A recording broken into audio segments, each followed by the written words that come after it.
I get to talk today with Tyler Williams, who is a Nebraska Extension educator who focuses on weather and climate. And Tyler, I know that a lot of your work really is with agronomy and agricultural producers and across the state with the farm community.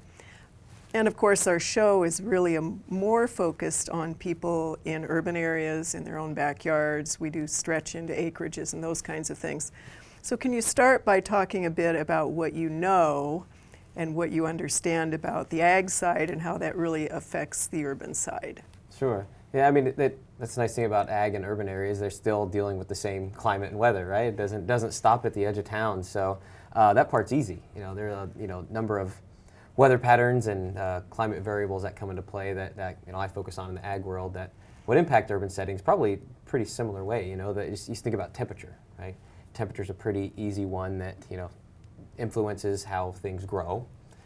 Doesn't matter if it's a flower or a corn plant or a soybean plant, that changes in that temperature influence how it might work. And so one of the big things that we've seen here in Nebraska is the change in temperature over time, as well as some seasonal shifts in precipitation.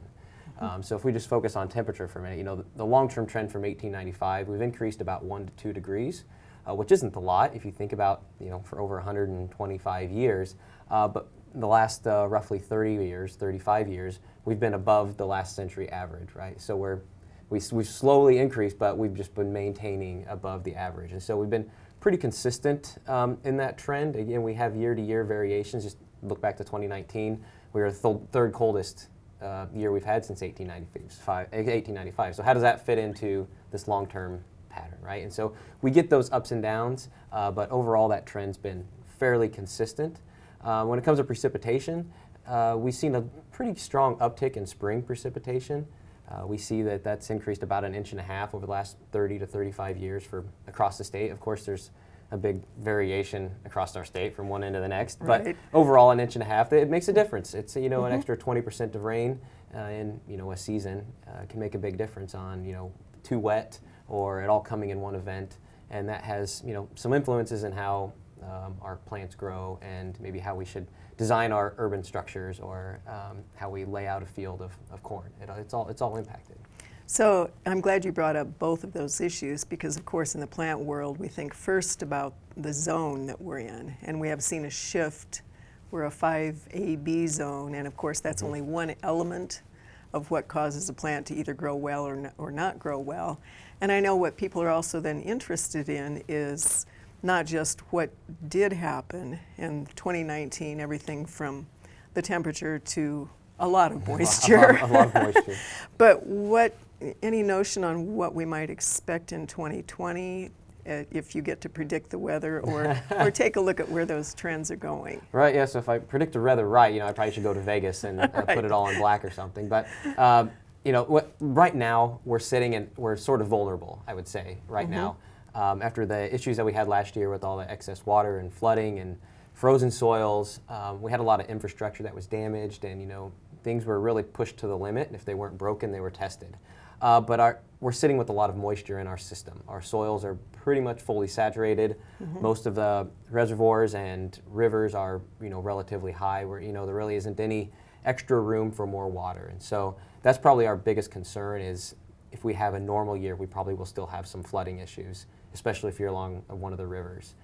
So if we think, okay, the chances of having normal are probably pretty good. Above normal is decent. So there's, a pretty good chance that we could see, enhanced flooding, probably not to the level that we had last year, of course, because that was a lot of things came together to make that an issue. But there will be flooding somewhere this year that will be a problem. And so, think about what maybe worked last year, what failed last year, and try to think about what you would do differently if that happened again. Because as we've seen trends over time, we've been seeing this trend coming out of winter of being very cold in February and overlapping with excess moisture and enhanced precipitation. So that overlapping of that very cold and then switch quickly to wet pattern brings into high risk of what we had last year of having that rain on the frozen soil. So I don't see that I don't see that risk going down anytime soon. And that does apply in town as well, as people's Absolutely. basements flood and they can't get into their garden and all those things that we really want to do as we get desperate for spring. Yeah. I think one more issue and one more comment I'd like to have you think about or comment on is wind.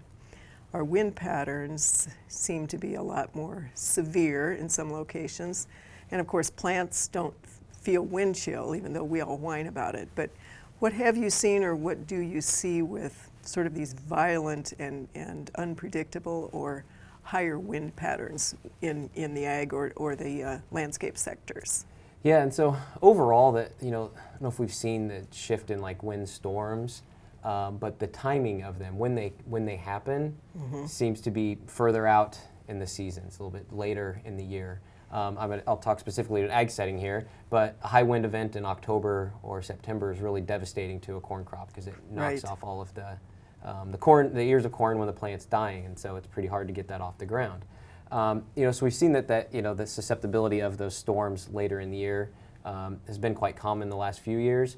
Projections for those are way up in the air as far as if that will continue or if that's just kind of a short pattern, just because it's convective systems are really hard to predict and forecast because there's a lot of variables at play. But we've definitely felt this higher humidity. Does that play a role in these thunderstorm events and where they happen and when they happen? That's probably takes a lot of person or someone smarter than me to figure that out. But certainly we've seen that shoulder part of the seasons had those thunderstorm events that we're not typically used to having. All right, so this has been great, Tyler. I know we just barely touched the surface, so we'll hope to have you back either on The Real Show or one of our other shows. But in the meantime, it's kind of, you can't dink with Mother Nature, so just get ready for whatever she's going to throw our way. It's something different every year. It's always something. All right, thanks, Tyler. Mm-hmm.